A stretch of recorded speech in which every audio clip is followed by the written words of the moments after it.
Hai semuanya, perkenalkan nama aku Yala Taskia dari kelas manajemen 22A dengan NPM 224111090. Di sini saya akan menjelaskan materi dari mata kuliah studi kelayakan bisnis, yaitu materinya ialah STP analisis atau yang biasa kita kenal sebagai segmenting, targeting, and positioning.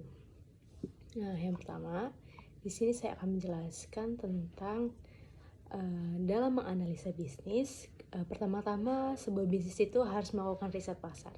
Jadi kalau kita punya bisnis itu sangat perlu banget kita tuh untuk menyiapkan bisnis kita tuh harus lakuin riset pasar. Misalnya kita tuh mau buat produk, jadi kita tuh lakuin riset pasar dulu.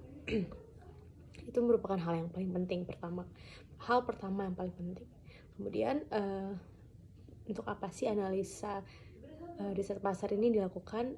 Untuk mengetahui apakah produk yang kita jual ini bisa mendapatkan customer yang memang membutuhkan produk atau jasa kita. Sehingga langkah pertama yang harus kita lakukan adalah menganalisa aspek pasar berupa analisa, yaitu segmenting, targeting, and positioning. Nah, kemudian di sini saya akan menjelaskan tentang apa sih STP analisis itu, dan juga akan menjelaskan tentang langkah-langkah untuk melakukan analisa STP ini atau segmenting, targeting, and positioning. Nah, sekarang banyak orang-orang tuh berpikir siapa aja sih yang bisa menjadi pelanggan dari bisnis kita. Apakah dari berbagai jenis orang atau semua orang itu bisa menjadi pelanggan dari produk kita? Kemudian misalnya saya punya bisnis dessert. Kebanyakan dessert itu yang suka itu yaitu kalangan anak-anak muda atau perempuan-perempuan untuk meningkatin moodnya. Nah, jadi saya itu untuk riset pasar yang saya lakukan, yaitu saya menspesifikasikan pasar yang saya pilih, yaitu saya memilih target pasar saya ini yaitu mahasiswa, anak-anak perempuan mahasiswa maupun laki-laki, dan juga pegawai kantoran, untuk dapat membantu meningkatkan mood mereka yang capek habis kerja ataupun habis kuliah. Kemudian di sini saya akan menjelaskan tentang segmentasi pasar. Nah, segmentasi pasar itu ialah di dalam segmentasi pasar, yaitu kita tuh membagi pasar menjadi segmen yang lebih kecil sesuai dengan kebutuhan, karakteristik atau perilaku berbeda yang mungkin memerlukan strategi pemasaran yang terpisah. Nah, segmen pasar ini terdiri dari sekelompok pelanggan yang memiliki sekumpulan kebutuhan dan juga keinginan yang serupa. Lanjut, di sini ada segmen pasar konsumen.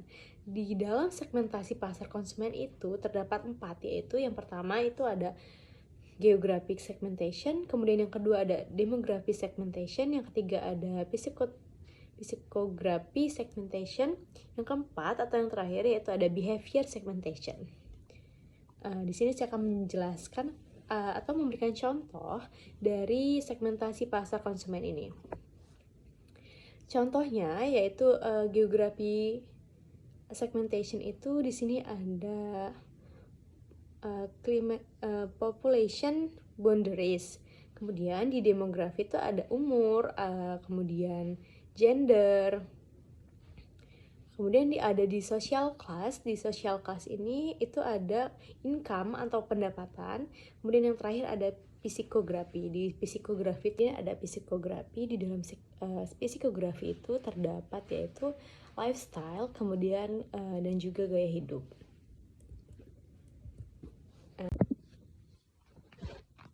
Nah, biasanya kita tuh sebagai seorang marketer mensegmentasikan pasar kita berdasarkan umur, kemudian gender, pekerjaan, penghasilan, personality maupun gaya hidup.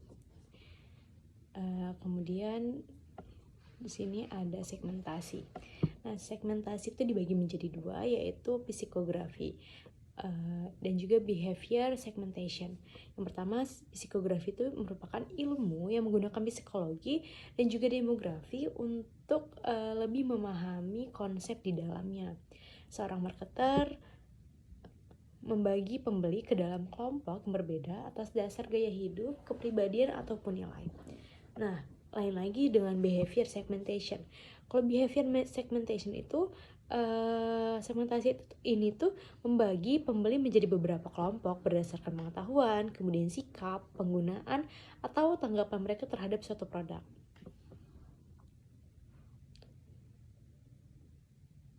Nah, di sini ada contoh dari segmentasi. Nah, ini dimisalkan yaitu segmentasi perempuan Indonesia. Ini dapat dilihat dari contoh yang saya gunakan. Nah, kemudian di sini ada segmen pasar yang efektif. Segmen pasar yang efektif itu apa sih? Yang pertama yaitu terukur. Maksud dari terukur itu bisa diukur, kemudian daya beli, dan juga profil segmen yang dapat diukur. Kemudian dapat diakses. Dapat diakses itu maksudnya segmen pasar ini bisa dijangkau dan juga dilayani secara efektif.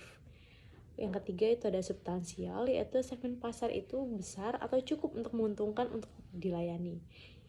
Kemudian yang keempat dapat dibedakan yaitu segmen itu dapat dibedakan secara konseptual dan juga merespons secara berbeda terhadap elemen dan juga program pemasaran yang berbeda. Yang terakhir yaitu dapat ditindaklanjuti, yaitu program yang efektif dapat dirancang untuk menarik dan melayani segmen.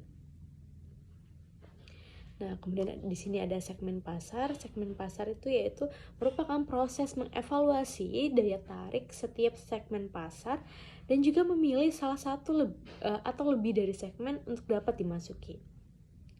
Nah, di target pasar ini merupakan sekumpulan pembeli yang memiliki kesamaan atau kebutuhan maupun karakteristik umum yang dipilih oleh suatu perusahaan untuk dapat dilayani sebagai target penjualan. Kemudian di sini ada market positioning. Market positioning atau yang biasa kita tahu sebagai posisi pasar. Market positioning itu merupakan tindakan untuk dapat merancang penawaran dan citra perusahaan untuk menempati tempat yang berbeda di benak target pasar. Nah, penentuan posisi ini tuh membutuhkan penentuan kerangka acuan dengan mengidentifikasi target pasar serta persaingan dan juga mengidentifikasi titik perbedaan yang ideal.